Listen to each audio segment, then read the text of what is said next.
ప్రభుత్వ భూమిని ఇంకా చాలా భూములు ఉన్నాయి, అవన్నీ కూడా అన్యాక్రాంతం చేసినారు, అప్పనంగా నొక్కేసినారు. ఇల్లీగల్ గా ఎంఆర్ఓలను, సబ్ రిజిస్టర్లను చెప్పు చేతల్లో పెట్టుకొని, ఇరిగేషన్ ఆఫీసర్లను చెప్పు చేతల్లో పెట్టుకొని వీళ్ళు ఆడిందే ఆట పాడిందే పాట. ఇన్ని రోజులు ప్రతి ఒక్కరు కూడా గూడెం మైపాల్ రెడ్డి తమ్ముడు కబ్జా చేస్తున్నారు అనుకున్నారు. కానీ వీళ్ళతో పాటు సైలెంట్ గా వీళ్ళు వెనక పొంటి నడిపించే వాళ్ళు చాలా మందే ఉన్నారన్న విషయాన్ని మీరు దయచేసి గుర్తుపెట్టుకోవాలి. మిగిలిన నాయకులు మరి చోద్యం చూస్తున్నారా? మిగిలిన నాయకులు కూడా పైసలు ముట్టినాయా? కాటా శ్రీనివాస్ గౌడ్ స్పందించరే, మరి మీరు మాట్లాడరేం? అండ్ దామోదర్ రాజనరసింహ గారు మాట్లాడరేం సార్?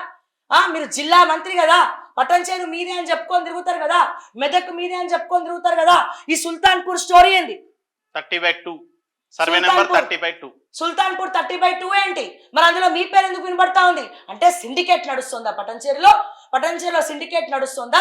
కొత్తగా తెరపైకి వచ్చి సెటిల్మెంట్లు చేసే ఈ అవినాష్ గౌడ్ అనే బాపత్ ఎవరు? ఏం సంబంధం వాళ్ళకి మీకు? మరి ఇవన్నీ ఎవరు ప్రశ్నించాలా? మంత్రి పట్టించుకోడు, ఎమ్మెల్యే పట్టించుకోడు. ఎమ్మెల్యేనే చాలా కుంపటై కూర్చున్నాడు, చాలా భూములు నొక్కేసారు, అందరికీ తెలుసు. ఓకే, ఎమ్మెల్యే నొక్కేస్తారు, ఎమ్మెల్యేలు తొత్తులు నొక్కేస్తారు. పాండురంగారెడ్డి గవర్నమెంట్లో ఉండు అమీన్పూర్ మున్సిపల్ చైర్మన్ అనేటువంటి ఆటో నడుపుకున్నటువంటి పాండురంగారెడ్డికే 2,000 కోట్ల ఆస్తులు ఏడికెళ్ళి వచ్చినాయి. గొలుసుకట్టు చెరువులు అమీన్పూర్లో ఏమైనాయి? 462 సర్వే నెంబర్ ఏమైంది? ఇవన్నీ మాట్లాడితే ప్రశ్నిస్తే మీ దగ్గర బదులేది? చోద్యం చూస్తున్నారా? లేకపోతే పిల్లి పాలు తాగుతుంది, ఎవరు చూసుకుంటూ వెళ్ళిపోతారా అనుకుంటున్నారా? మాకెందుకులే అనుకుంటున్నారా? ఏమన్నా నీలమ్మధు గారు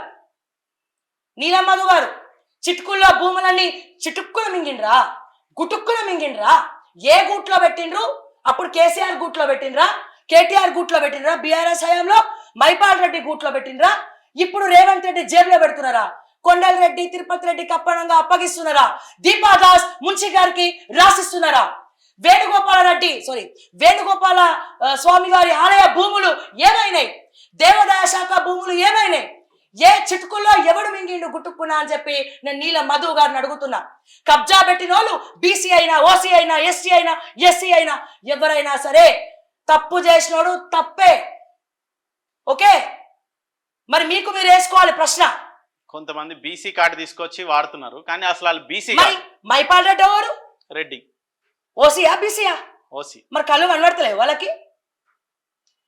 ఎవడైనా ఫైట్ చేసిండా ఓకే టీవీ కాకుండా మైపాల్ రెడ్డి మీద?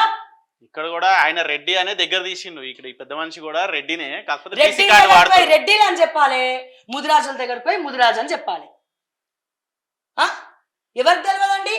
ఎవరికి తెలియదు మీ హిస్టరీలు? ఎవరికి తెలియదు మీ గురించి? బీసీ నాయకులు ఇప్పటికైనా తెలుసుకోవాలి. ఇప్పటికైనా కళ్ళు తెరుచుకోండి. పట్టణచేరు ప్రజలారా కళ్ళు తెరుచుకోండి, తుపుక్కుమని ఉమ్మండి. ఇప్పటికి కూడా మీరు పట్టించుకోకపోతే, ఇప్పటికి కూడా వీళ్ళ మోచేతి నీరు తాగాలని చూస్తే, ఇప్పటికి కూడా సోషల్ మీడియాలో డబ్బులు ఇచ్చి మేనేజ్ చేసుకొని సోషల్ మీడియాలో మా అన్న దేవుడు అందాల రాముడు అని పాటలు పెట్టి తిరగడం కాదు.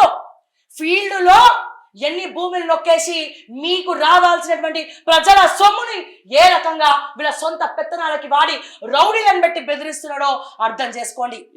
పూజలు చేయడం కాదు, వేణుగోపాల స్వామి ఆలయ భూములు ఏమైనాయో చెప్పమని చెప్పండి ధోరణి.